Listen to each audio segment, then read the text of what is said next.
I really want us to get back to a place where people didn't have to plan their trip. Lived in the city my whole life, have never driven to work, have always, been a T rider. Can't remember a time I didn't ride the T. And I really hope that we get back to a place where you just show up at your station and the train comes and you don't have to think about it. So aspirationally, that's where I want to see us.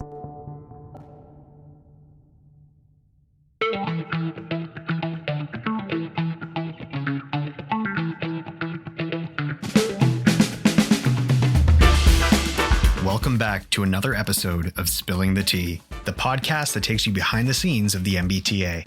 I'm your host, Andrew Cassidy of the MBTA's Customer and Employee Experience Department, and in each episode, we'll be diving deep into the inner workings and issues facing our organization.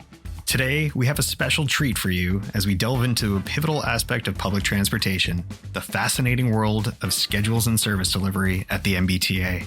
I'm thrilled to be joined by today's guest, Deirdre Habershaw, the Acting Assistant General Manager of Service Development at the MBTA. With a wealth of experience and expertise, Deirdre plays a key role in shaping the schedules and services that keep our region moving. In this episode, we'll journey into the heart of how the MBTA works to provide consistent and efficient service delivery for its riders, and how it deals with planned and unplanned diversions. From in-depth data analysis to optimizing schedules, we'll uncover the interconnected web that drives the service planning of one of the nation's busiest transit systems. Without further delay, let's embark on this trip with our guest, Deirdre Habershaw, as we uncover the intricacies of service delivery at the MBTA. As a note, since the recording of this episode, Deirdre has been promoted to Chief of Staff to the MBTA Chief Operating Officer. Thank you so much for joining us here today, Deirdre. The first question that I have for you is, as the Acting Assistant General Manager of Service Development, can you just provide our audience with an overview of what your role is and what your responsibilities are at the MBTA? So in my current role, I'm within our Department of Operations, Planning, Scheduling, and Strategy, which hosts a number of different teams across the T. So we do all of our service planning, scheduling, our workforce modernization team, operations analytics, lean strategy, bus transformation, transit priority, and contracted bus services. And so I'm one of the senior leaders in this team, along with our chief of OPSS, Wes Edwards. Wes tends to oversee the planning and scheduling side of the house, and I am primarily providing oversight over our workforce modernization team, our contracted bus services team, and a bit of the lean strategy and operations analytics teams. So my primary function right now is doing contracted bus services, which is the team that provides alternative service when we take out the rail line. So the buses for the Orange Line or the speed restriction work we're doing now, or even smaller things like if an elevator is out of service and we need to provide ADA access to connect our riders from a station that has an accessibility issue to a nearby accessible station. So a lot of the planning around that, what is our customer demand? What is the appropriate level of service that we're able to provide so that people can still get to their destination? So that's most of what I'm doing at the moment. With service planning being such a critical aspect of the MBTA's operations, what are some of the key factors that you take into consideration when planning and implementing, either new services entirely or improving on existing ones? Some of the examples that I gave about contracted bus services are sort of like the larger scale, outages, a segment of the rail line is out. But on the day-to-day, our service planners are dealing with minor disruptions that we need to plan around. So it may be a roadway construction project is going on in a municipality, which means a bus stop has to close or move. We need to close or move bus stops, just part of our regular everyday business. And so when service planning is looking to do something like that, if we need to respond to either an outside external request or we are looking to upgrade the accessibility at a bus stop, what our service planners do is look at our ridership data. So on bus, for example, we collect ridership information based on the APCs, which is when you get on the bus, it counts you. When you get off the bus, it counts you. And so one of the first things that they start to look at is at each actual individual stop level is how many people get on or off this bus every day. So we'll take that piece of analysis and also look at how close is the nearest bus stop. So we have a set of bus stop design guidelines that basically have what is the accurate spacing between stops and how many people are getting on and off, so that we can make informed decisions about, is it reasonable to close or move this stop? Is the stop we're going to move it to fully accessible? Will someone with a wheeled mobility device be able to board safely in that location? And so our service planners are doing those pieces of analysis every day on that micro level. And that is a type of information that helps us inform bus service. What is the capacity on the bus?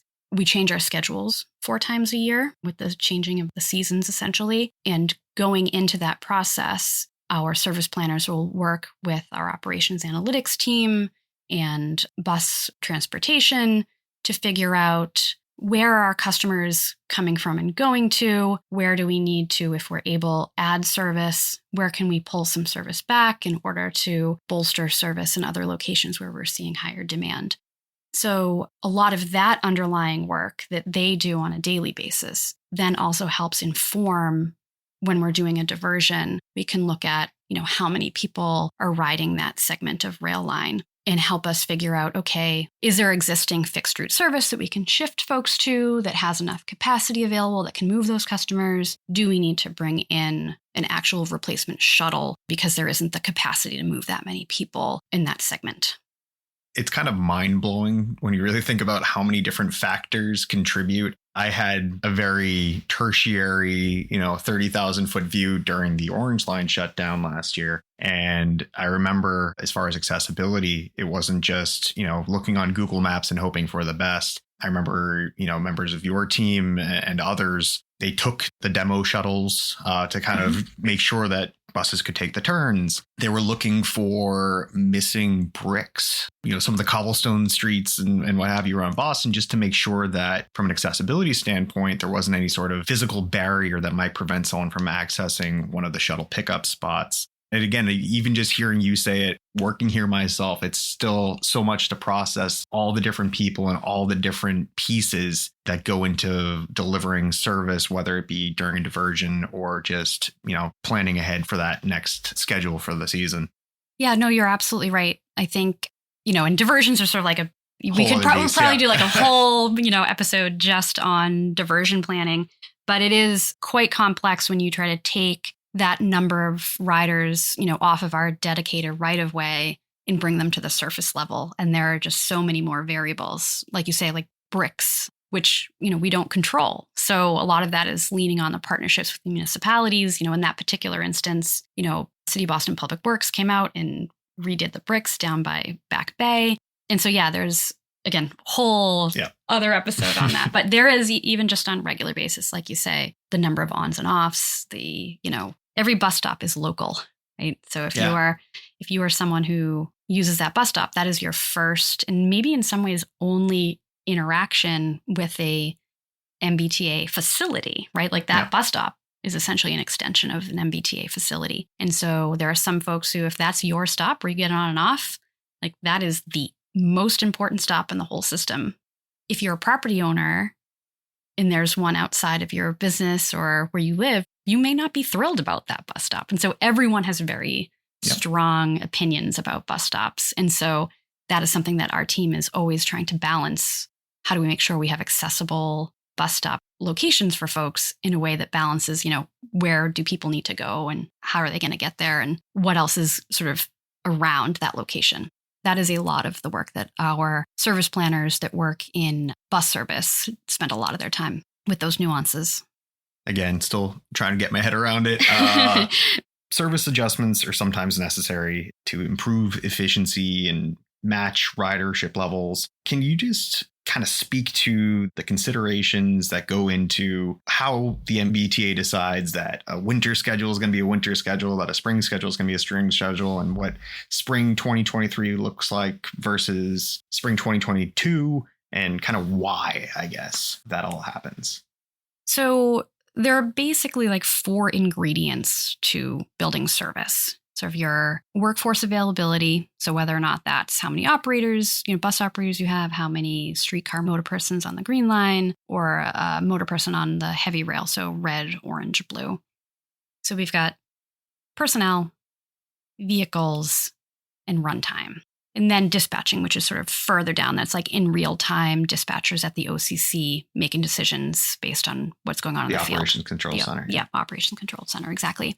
So what our team does is we look at the ridership demand. So how many people are going from where to where. We look at how many personnel we have, how many vehicles we have, how long it takes you to do the trip, and sort of trying to figure out the special sauce on, what can we provide? What do people need from us? So good example of this is recently with the Sumner Tunnel shutdown and looking at, we only have so many motor persons to drive Blue Line cars. We know how long it's taking us to get from Bowdoin to Wonderland, and realizing that the Blue Line, which is sort of one of our most, I'll call it like resilient line in terms of like it has maintained its ridership, like even through the pandemic, there are so many folks there who are essential workers who are trying to get to hospitals or what have you. Their ridership times of day are slightly different than the red line. So red line, orange line, we would refer to as like very peaky, meaning like they have higher peaks in the morning and the evening, but they may dip in the middle of the day. It's more of a traditional 9 to 5. Exactly. A little traditional, more of a 9 to 5. Although we have found post-pandemic, our service is what we refer to as less peaky, meaning that because folks have that flexibility of working remotely, we don't have like the peak of the peak that we used to have. So service is a little bit more steady during the middle of the day. You see less variation between how much service we have out in the morning versus midday. So with Blue Line, we were able to recognize that Blue Line will likely be steadier throughout the day than our other lines. So we were able to look at our motor persons, look at our cars, and realize we could run an additional car in the midday so that we can maintain basically like that 6-minute headway and provide more frequent trips on the Blue Line. So similarly, Orange Line, we've been constrained with the availability of cars. So shifting off our 1,200 car series onto the new Orange Line cars, I think everyone's aware there's been delays in the delivery of those cars. So we were really constrained in the spring, but we knew that for summer, we would have another train set that we would be able to move in. So we work very closely with vehicle engineering and vehicle maintenance so that we can understand what number of cars they anticipate being able to provide to meet car count every day. And so we were able to work with them and realize for summer, we would have another train that we could move in. So we're then slowly adding those back into service. They confirm that they have the cars available. We work with heavy rail operations and their headcount to track, how many people are going to retire? How many folks do we have in training currently? How many people are going to be promoted through the ranks? How many folks might be moving on from rail transportation and taking a position like in the operations control center so that we can figure out, okay, for the next season, so like right now for fall, how many people are you going to have available to operate trains? Sort of like check that box. Yep. Vehicle engineering, how many trains you're going to be able to provide us every day?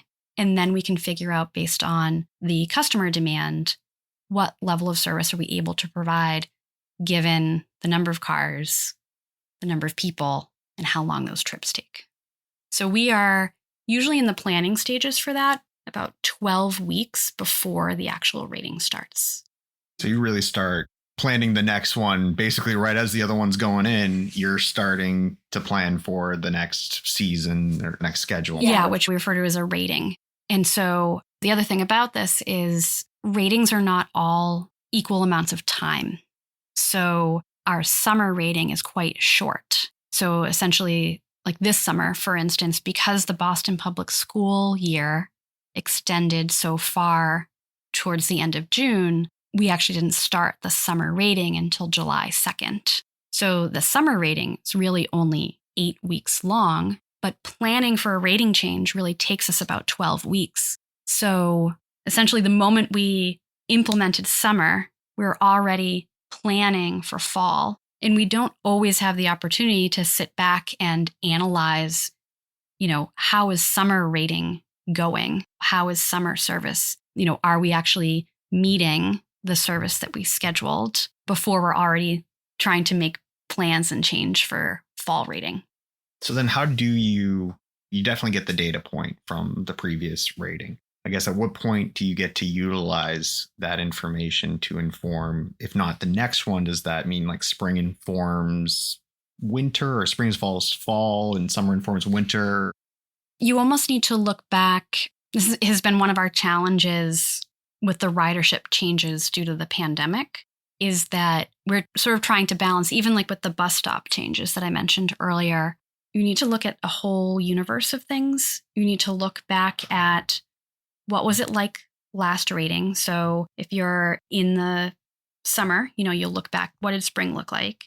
But you also want to look back at what was the summer of the previous year, right? So if you're looking at, summer 23, well, what was summer 22 like?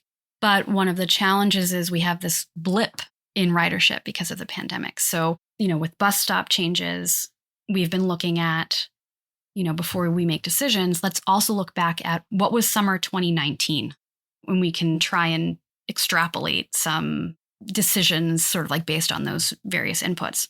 One of the things that's sort of related to this question is we have a relatively new team within OPSS, which is our operations analytics team. So all of the things that I mentioned that service planning and scheduling work on or look at, we have a team of analysts that are sort of embedded within our operations team. So what I mean by that is we have an analyst who is dedicated to bus, one to rail, one to training, and one to OCC. And they are working hand in hand with the operations folks to collect and analyze data. This is the first year that we're starting to take that information, that level of information, and use it to directly inform service planning. So one of the things that we do in starting a rating or starting to pull together and confirm what service is going to be for the next service rating, we have service committee where operations analytics brings their analysis. They'll look back at the number of trips, the level of crowding. They'll look at the runtime analysis and be able to look at what did we say we were going to provide? Were we able to provide it? How do we need to make any adjustments so that we can make sure that the next rating is consistent? Because one of the things that I think people appreciate, what we're trying to sort of aim for right now is, even if service isn't ideal, even if it isn't as frequent and fast as we would like, that at the least it is reliable, so that the service that we have planned, which informs everything like Trip Planner and Google Maps and Apple Maps and all of the different third-party applications that use our data, we want it to be as accurate as possible, so that even if you need to wait an extra 2 minutes for your Orange Line train to arrive, you know when it's going to arrive and you can plan your trip around it. So we look at that analysis, we do a look back and say, where were we off? Was there something that we could have done to change something in the schedule? And we sit with the operations folks, the bus garages, everyone is able to come and have a discussion, and we can get feedback from our operators who are out there in real time so that we can make adjustments about when certain pullouts will be or what route will be taken, et cetera. So you mentioned you have the data analytics team, and obviously, hard data is incredibly important, but there's also the piece where we do have eyes and ears out in the field. So how is it that your team is working with those kind of frontline employees, the operators, inspectors, what have you, to inform planning decisions? Going into every rating or finalizing the schedule for every rating, our scheduling team hosts service committee. So we have separated them out. We have bus service committee, rail service committee, and we've actually even in the last year split out heavy rail from light rail. So red, orange, blue from Green Line in Mattapan, which is also light rail. And so we meet with each bus garage. Like you mentioned, our personnel from the bus garages come to the meeting, which is currently held virtual, which I think is in some ways good, in some ways bad. It means that we can have more folks sort of join and participate. And we hear from operators, from barn captains who will report out on things like, it's really taking me X number of minutes to get from this location to that location. Or one of the things that we are trying to be very cognizant of is, are operators able to get their break? Are they able to have access to a restroom facility? Things like that are really critical to them being able to sort of like be happy and healthy and functional in their job as a human being. And so we try our best to incorporate feedback from them so that we can plan our service appropriately to sort of meet their needs, and also hear back, from them as to what they're seeing on a day to day, so that we can take that into consideration in building the next rating. Interesting. I think one thing I wanted to touch upon that you had kind of mentioned as one of the ingredients in making your special stew of schedules is employee availability. And, the more we talk, the more it becomes obvious that the MBTA is this interconnected web where, everything's touching everything and you can't do something in one place without impacting the other. It's no secret that the MBTA has been having issues with operator shortages. We've been pushing hard for hiring additional personnel, adding additional incentives, sign-on bonuses, increasing hourly rates. So, that's one part. And that's obviously, going to make a difference as to, whether or not somebody's available to drive your train or drive your bus. But I also remember back a little while ago, there was an issue where we had a dispatcher shortage. And that was a term I think a lot of people were less familiar with because, the average rider does not interact with the dispatcher throughout their commute. Can you speak to, I guess, all the different kind of roles? Again, we know that these are out there. We know that there's a shortage. We see that the MBTA is doing what it can to hire and bring on more people. But I guess all the different pieces that need to add up. What considerations do you take as far as personnel when it comes to determining that? And what do you say to the rider that says, why can't you run more trains? Because, we see it all the time. Why aren't there more buses? Why is the headway this? And I guess what that interrelation is with the personnel piece. The way that we do that on our end is somewhat extended, or we're a little bit removed, but the way that it impacts us sort of the most. So the dispatcher is a great example. So we don't plan service around, how many dispatchers do we have in the OCC? But what ends up happening is a lot of our other positions, like our operator positions, are essentially feeder pools for dispatchers. And to be honest, I would need a list of every position, whether or not it's an official inspector or supervisor, a yard master. There's a whole series of job classes within like heavy rail operations. And so the way that sort of impacts service planning is sort of what I was mentioning earlier about promotions and retirements and attrition. So last summer, when we had to hire additional staff to dispatch and supervise in the OCC, the individuals that were promoted into those new roles came from the pool of motor persons. We also set up a new job class of like yard master within heavy rail operations. And that position had to be filled by someone who had experience as a motor person. I remember, again, with the dispatcher issue, people are like, oh, just hire dispatchers, as if, you can just put out a help wanted sign. But you do need people that have that institutional knowledge. And every time you succeed by filling that role, you are still taking from the pot of frontline individuals, which means that even though you filled a role, you now have another one to fill. Exactly. So it's kind of a net zero issue.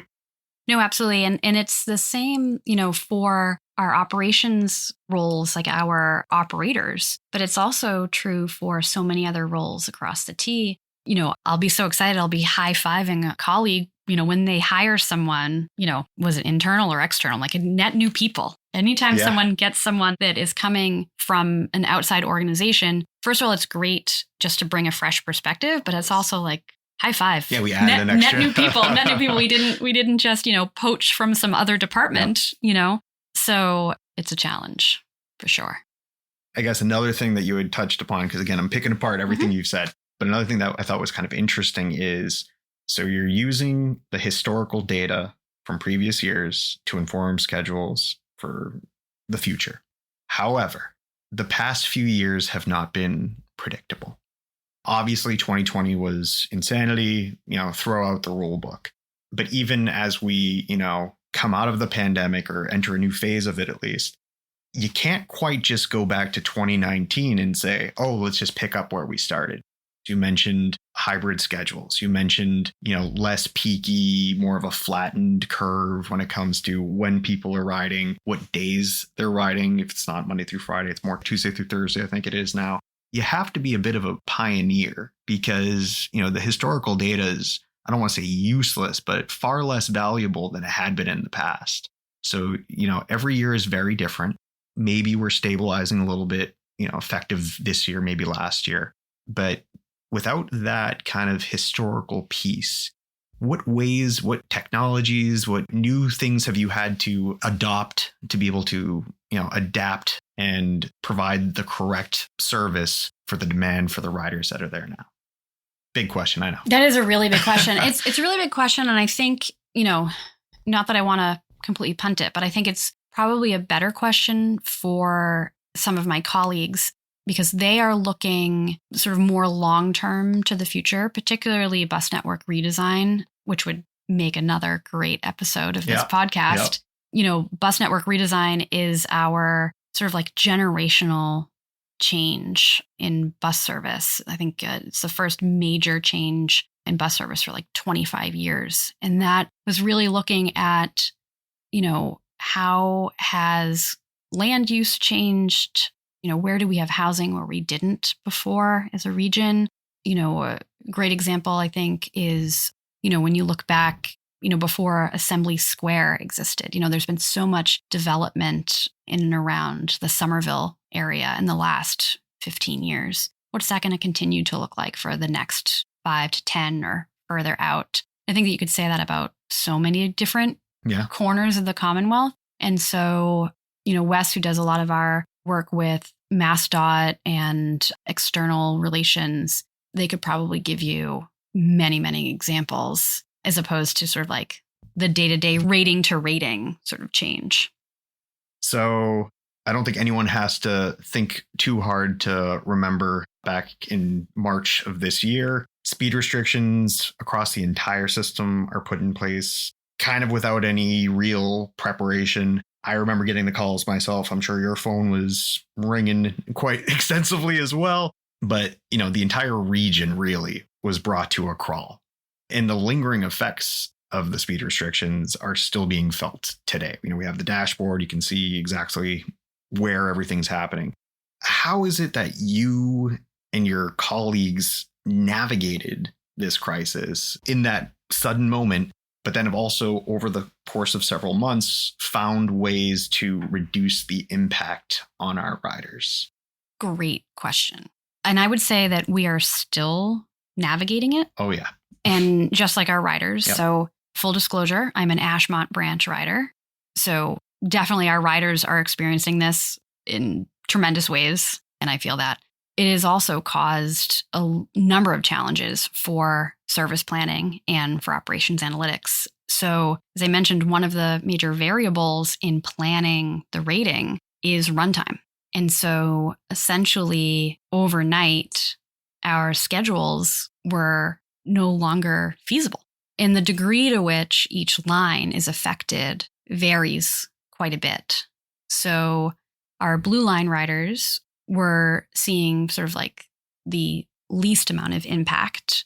Their run times were longer, but not to the same proportion that our orange line and certainly our red line riders were.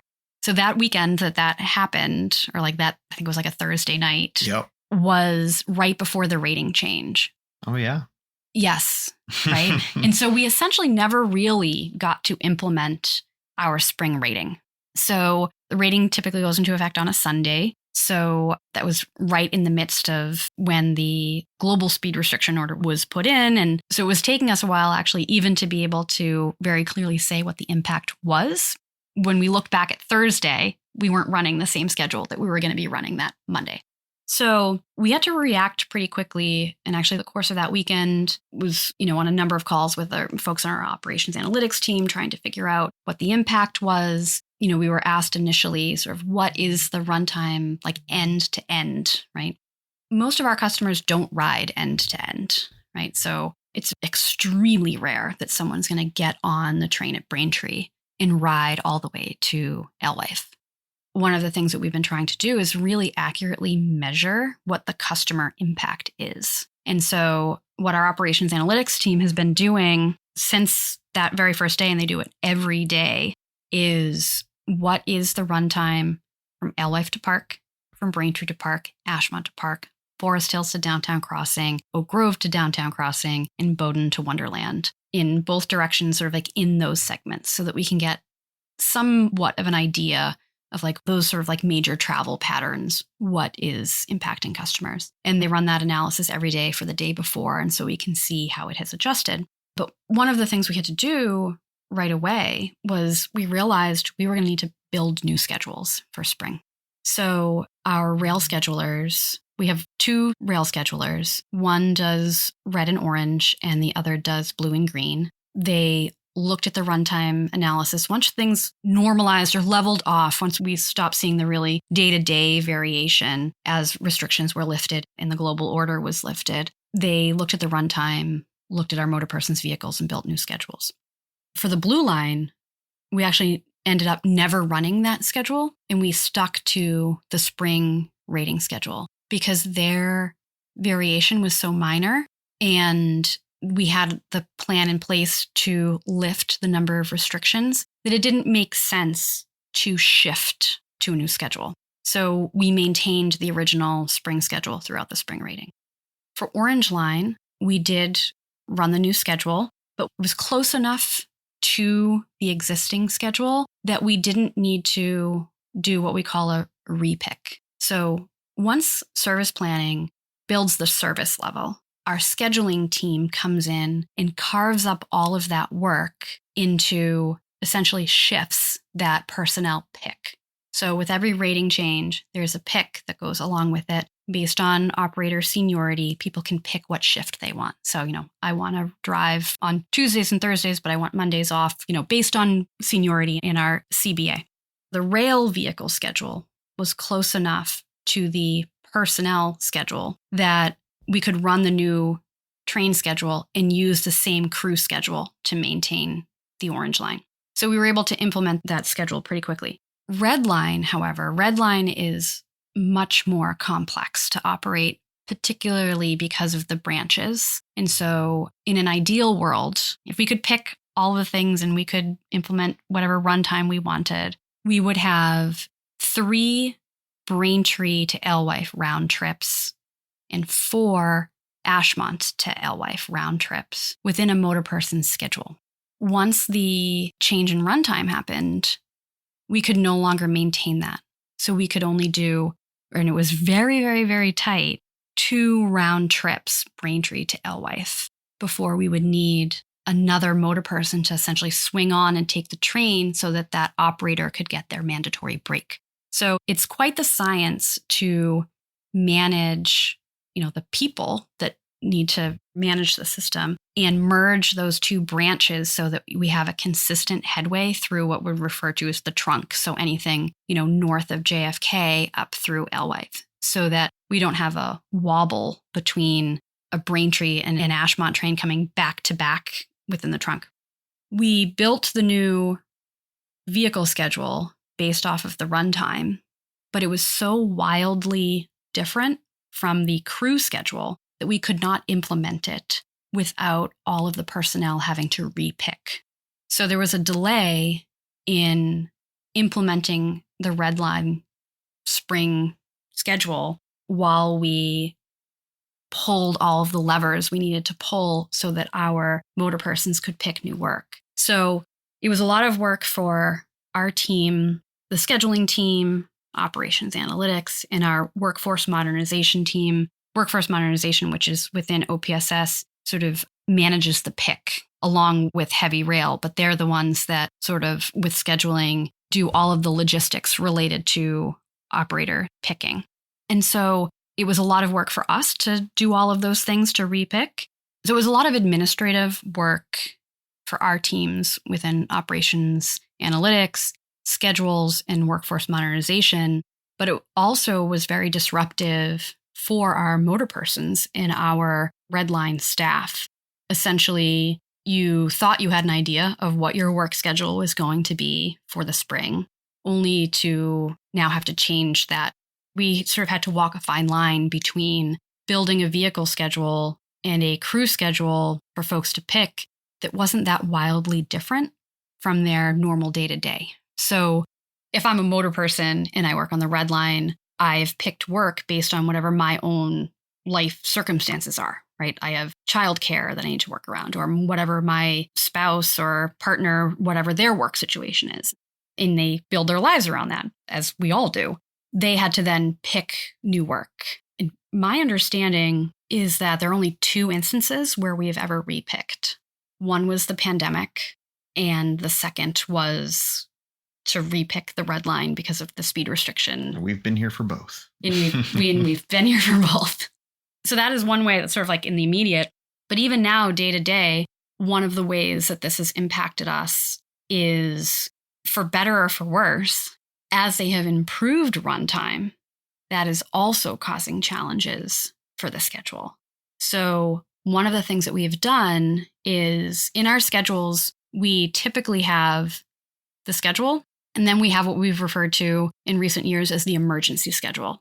Typically, it's used during the winter, right? So sometimes, when we have a snowstorm, MBTA is running an emergency schedule. So what we did for summer and what we're doing again for fall is, instead of having a emergency schedule, we've built a conservative schedule and an optimistic schedule, and have our motor persons pick both of those things. And so one of the things that I've been doing is working closely with our teams that are doing the track work and planning the diversions to try and predict what run times may be the next rating. So it's particularly challenging for the red line because I mentioned we've got to balance those branches as we bring them through. So we look at, up until that service committee meeting, tracking what the run times are and building a schedule that says, okay, let's assume no other improvements are made between now and the rating start. Let's go with this runtime, and that will be our conservative schedule. An optimistic schedule is then assuming that X number of minutes are reduced in this area or that area. What could service be? And each of the rail lines has sort of a different scenario for what that is. For Orange Line, it may be a combination of, do they make certain runtime improvements? Do we get another car? Can we run 12 trains in the fall on the Orange Line? And so we're sort of building both things. So we have options available to us. We're not locked into, right. We're not locked into one guess that we made 12 weeks ago. We at least have 2 guesses, right? And then that is where dispatching comes in, right? So we have built a vehicle schedule. We've built a crew schedule. Our red line, orange line, blue line operators are out there. Train starters are doing their best to meet it. And dispatchers at the operations control center are making real-time decisions. And sort of those 4 sort of pieces all sort of work together to produce service for everyone. Honestly, it's fascinating. It is. Yeah, it's fascinating. And you definitely have your work cut out for you. I don't know how you keep it all in your head, truthfully. You are a fount of knowledge when it comes to this. And I think our riders benefit from having you be one of the people who really helps prepare the system for the kind of unpredictable nature that follows it. Thank you. Yeah, no, I appreciate that. And it is a very big team of people. I think I am in a unique position, I think, because I can see sort of all of the pieces, but it really is the work of our analysts, our service planners, our schedulers. As I mentioned, we've got 2 gentlemen who do the schedules, and I would be lost without them. So I'm very lucky that we have a team of really subject matter experts that I can tap to and say, hey, we have this problem. I don't know how to fix it yet, but I've identified a problem and I need your brain power so that we can sit and figure out what options do we have to do our best to improve service given the lack of resources, whether or not it's time, vehicles, people. Well, there's a lot of intricacies to take into account to determine what the best solution available is. It's good to see that in action. So what are your aspirations for the future of the MBTA's transit services? Are there any projects that are currently in motion or upcoming that you're particularly excited about? So I think two things. Aspirationally, I agree with the general manager. I really want us to get back to a place where people didn't have to plan their trip. 100%. Right? Lived in the city my whole life, have never driven to work, have always, been a T rider. Can't remember a time I didn't ride the T. And I really hope that we get back to a place where you just show up at your station and the train comes and you don't have to think about it. It's the best. It's the best. So aspirationally, that's where I want to see us. In terms of projects that get me excited, some of them are probably pretty boring to people. They're like literally like, I can't wait until we can ingest that data. But two things I'm really looking forward to is new red line cars and Mattapan transformation. I live at Ashmont. I know it's a difficult thing. I know people who feel so passionately about the PTC cars, right? I mean, I love to take my kids to ride them and get ice cream at the ice cream smith, but I am really looking forward to whatever day it is that we have the same type of service that's on the D line through Milton, Dorchester, Mattapan. Absolutely. So I love the PCCs too, but service has to come first. Service has to come first. Accessibility has to come first. Absolutely. That is going to be a difficult one to see implemented, but I'm really excited. I can't wait to see the day that that comes to fruition. Well, lots to look forward to. Thank you so much for sharing all of your wisdom and knowledge with us. It has been a very educational time. I'm sure I'll still be processing much of this and calling you probably an hour from now just to kind of ask you more things and learn more from you. But thank you so much for being here today. Really appreciate your time. Anytime. Reach out. Thanks, Andrew. Thank you. I hope you found this episode with our guest, Deirdre Habershaw, as enlightening and insightful as I did. As we conclude, I want to extend my gratitude to Deirdre for generously sharing her time and knowledge with us. Her valuable contributions to this transportation industry will undoubtedly leave a lasting impact on the experiences of the riders and communities they serve. I also want to thank you, our incredible audience, for joining us on this journey. Your support and engagement with Spilling the Tea make it all worthwhile. Remember to subscribe, rate, and review our podcast on your favorite platforms to help us reach more listeners who share our passion for transparent and insightful conversations about the MBTA. If you have any suggestions, feedback, or ideas for future episodes, please don't hesitate to reach out. Your input is invaluable in shaping the content we bring to you. As always, stay connected with the Tea through our website and social media channels to learn about our latest updates, initiatives, and opportunities. Until next time, I'm Andrew, and this has been Spilling the Tea.